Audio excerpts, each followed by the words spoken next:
Hello Alycats and new viewers. I made this video because, the first video is pretty popular. I got a lot of positive feedback from it, so I thought I'd make a part 2 of my 10 hidden gems or underrated games for the 360 and PS3. I picked 10 great games in my opinion that you should definitely check out. Let me know if you've played these games or if you're interested in these games. I'd love to hear your opinions, and I hope you enjoyed the video. The Darkness is such an overlooked first-person shooter. It's very unique because you play as a man named Pt.2, who his girlfriend is murdered, and that is not a spoiler because it happens very early in the game. So he seeks revenge, and the darkness takes a hold of him. And with the darkness, he grows these two tentacles out of his shoulders, and they can grab and slash enemies, they can knock out lights, and you have to knock out lights because the darkness cannot survive if you're underneath lights. And you can also summon Darklings, which are these awesome companions. They're so humorous and they can help you defeat enemies. And this game is tough, even on normal difficulty. This game is pretty tough. But it's such an entertaining FPS. It's so fun. You get to go to hell, and it's just awesome. And your hub world is basically a subway station, which if you find phone numbers, you can actually dial the phone and listen to just whoever you call, like a pizza place or, even like a sex line. It's kind of funny, and it's really fun to pick up the phone numbers. The first game is the best in my opinion, so definitely check out The Darkness if you like dark, twisted FPSs with unique mechanics, because this game definitely deserves some love.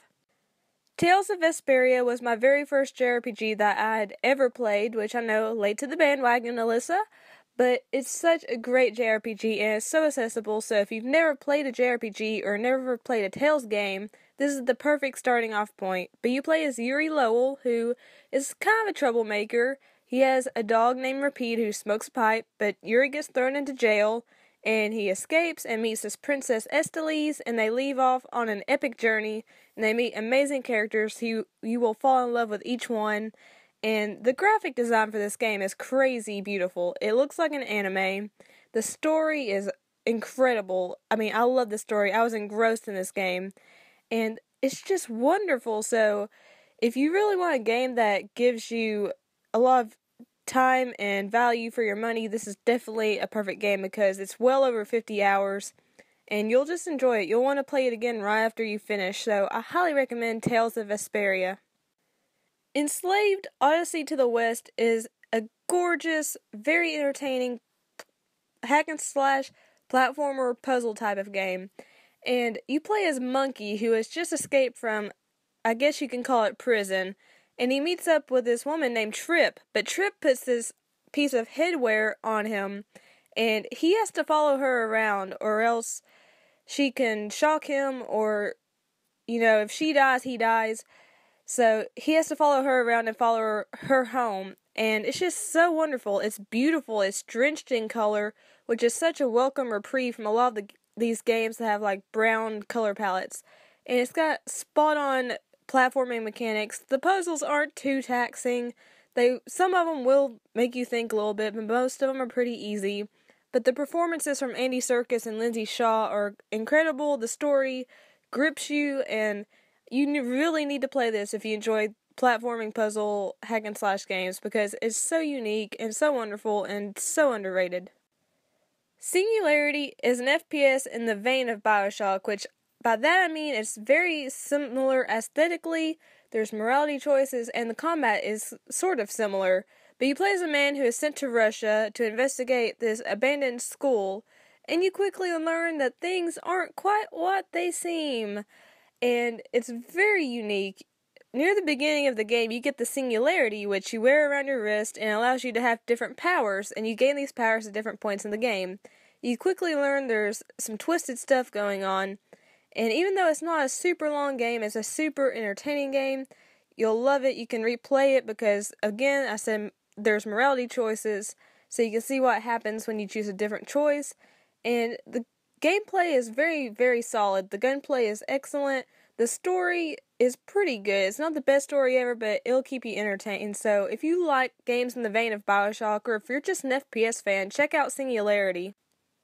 Alice Madness Returns is the sequel to American McGee's Alice, And Alice Madness Returns is a beautiful game. The whole game is beautiful, even when you're in Wonderland and it's just so dark and twisted, it's gorgeous. You play as, of course, Alice, and you switch between Wonderland and England. And it's very unique. It's pretty much a platforming puzzle game, but it's so fun. It does get a little repetitive towards the end of the game, but you'll love it. You'll love the graphics, you'll love, the platforming, the unique touches, how, innovative this game is, because they really thought outside of the box of this game. And you will be drooling over the gorgeous art design. I mean, it's got some of the best art design I've ever seen in a game. So, if you like hidden gems that have kind of a dark twist to them, and you like puzzle platforming games, definitely check out Alice Madness Returns. And if you get it new, you actually get a free download of the first game, so that is a total bonus. Condemned Criminal Origins was an Xbox 360 launch title, and even though the graphics haven't aged very well, this is still a very fun game. It's still very spooky. You play as a man named Ethan, and you're basically sent to investigate these murders, and then you're implicated in the murders. So you're basically running away from police, and this game is mostly melee combat, because when you find a gun, you just find 4 or 5 bullets, and you cannot reload your ammo, so once you've used all 4 bullets, you have to throw the gun away. So there's plenty of opportunities to pick up toilet lids, pipes, wrenches, whatever, to beat your enemies senseless, and you're mostly going up against human enemies, but there are some creepy moments. The mannequin moment, in particular, in this game, creeped the hell out of me, and there was one moment near the very end that totally made me shriek like a little girl. So if you're looking for a good survival horror game that's unique, I mean, you play just basically with melee combat. You basically never use guns, so it's got a very unique concept, and you actually do forensic profiling as well, so that's super fun as well in this game. So pick it up. It's super cheap now. It definitely needs to be played. Death Smiles is a shmup made by Cave, and it's very unique. You pick one of 4 Lolitas to play as, and you go through these levels. It's not a very long game, but it's a very rewarding game, and it's full of replayability. There are awesome bosses. My favorite is Mary the Giant Cow. Yes, you get to fight a giant cow, and if you're new to shmups, this game is perfect because it's super accessible, and yes, you'll see tons of things flying around on screen, and it might confuse you, but it's very lenient. I mean, if you die, it allows you to come back and play from where you died at, which is awesome. And I love this game so much. It's just so much fun to play and relax with. I mean, you can play it for 10 minutes and just be in a zen zone. So definitely check out Death Smiles if you like shmups. And this is super cheap as well. And it definitely needs some more love. So check out Death Smiles. Valkyria Chronicles is such an underlooked gem on the PS3. It's an exclusive for the PS3, and it needs to be played. Even if you're not a strategy fan, typically, this game deserves to be played.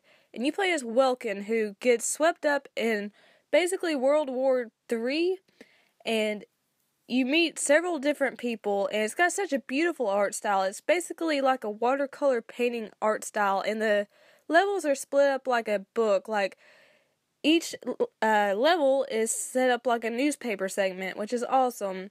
And you get to basically build your own platoon, and you can choose from 50 different characters to build your platoon. And this does require a lot of strategy. It's pretty hard at the beginning until you get the hang of choosing who's best for the job and how you need to move. It is third person, so that makes it easier. But it's still pretty challenging, but it needs to be played because the storyline is amazing. It'll make you laugh, it'll make you cry. It's just awesome, and it really deserves more love than it has gotten. And I'm so sad that the second and third games never came to the United States on the PS3, so definitely give Valkyria Chronicles some love if you like RPGs and strategy games.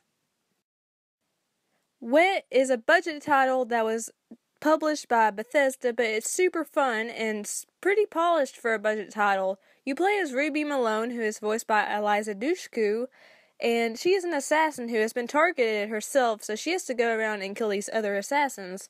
And it's just so much fun. The combat's fun. It does get a little repetitive after a while, but the combat will still make you happy. That's all I can say.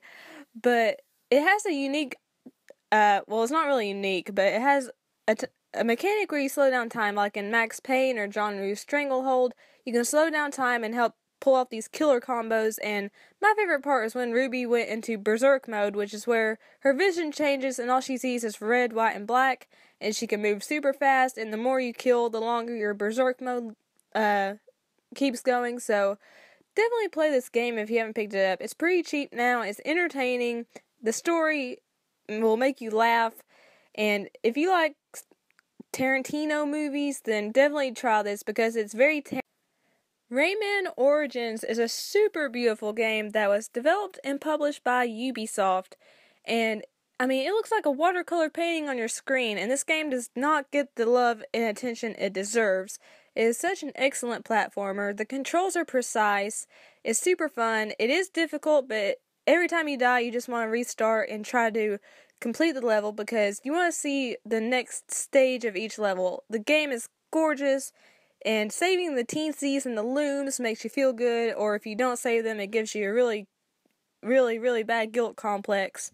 But it's super fun, it's super smooth to play, and it's just such a wonderful platformer. I usually don't enjoy platforming games, but this one has a special place in my heart. It's super fun, and I just love it so much. So definitely pick up Rayman Origins if you're a platformer fan, or even if you're not. I mean, this game is pretty perfect for a first platformer game, to be honest, because it starts out easy and then gets gradually harder, but I highly recommend Rayman Origins. So those were 10 more underrated games for the 360 and PS3. I really hope you enjoyed it. I put a lot of hard work and love and tears and sweat and blood into this video, so I hope you enjoyed it. Let me know about hidden gems or underrated games that you know about that maybe I haven't played. I would love to hear that, or if you'd like to make a video response, that would be super awesome. And of course, leave comments down below, like the video if you liked it, subscribe if you haven't subscribed yet. All you have to do is move a few finger muscles. Do it. Do it, do it, do it, do it, do it! Because I love all my Alycats with all my heart, so, you know, I'm gonna love you, unless, no, not unless, even if you're mean to me, I'm gonna love you.